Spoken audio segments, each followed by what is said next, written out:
Pace bene, masih di mea culpa. Ya Tuhan, adililah mereka yang merugikan daku. Perangilah mereka yang memerangi aku.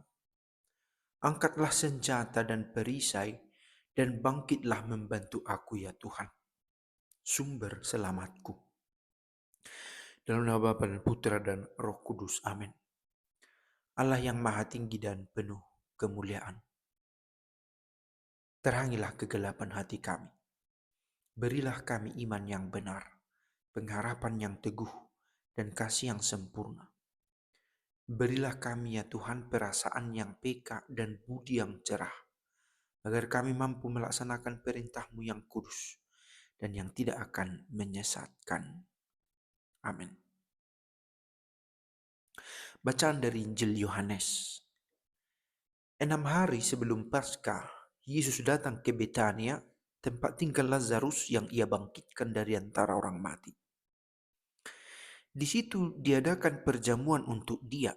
Marta melayani, dan salah seorang yang turut makan dengan Yesus adalah Lazarus. Maka Maria mengambil setengah kati minyak narwastu murni yang mahal harganya, lalu meminyaki kaki Yesus dan menyekanya dengan rambutnya. Dan bau minyak itu semerbak memenuhi seluruh rumah. Tetapi Yudas Iskariot, seorang dari murid-murid Yesus yang akan segera menyerahkan dia, berkata, "Mengapa minyak narwastu ini tidak dijual 300 dinar dan uangnya diberikan kepada orang-orang miskin?" Hal itu dikatakannya bukan karena ia memperhatikan nasib orang-orang miskin, melainkan karena ia adalah seorang pencuri.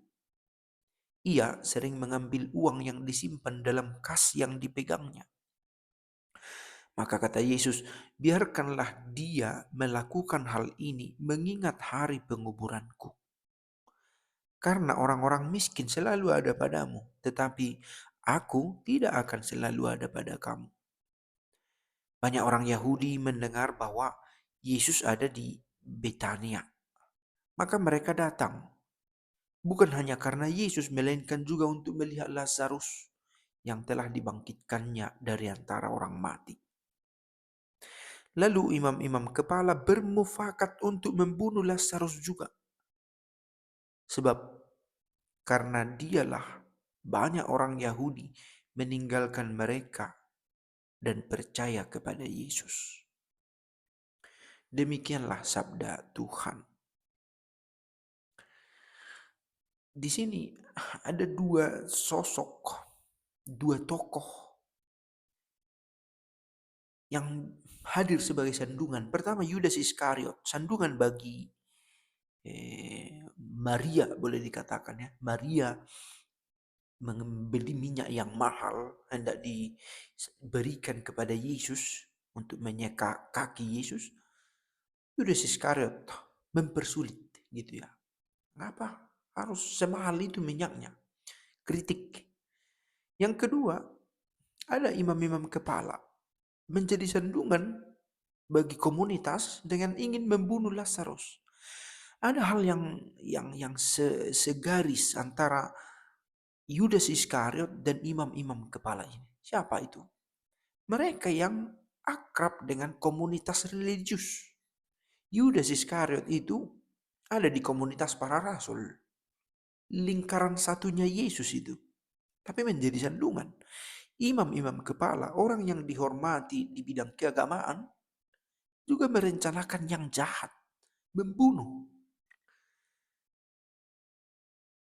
Kadang justru dari komunitas yang kita tahu sebagai komunitas orang beriman, komunitas orang baik-baik, justru di sana kadang muncul sandungan. Bukan berarti berada dalam kumpulan itu hidup menjadi baik-baik saja.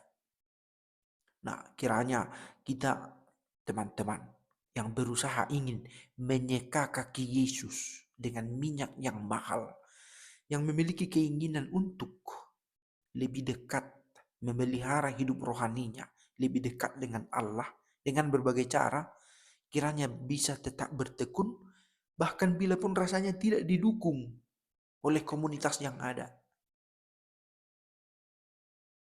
Tidak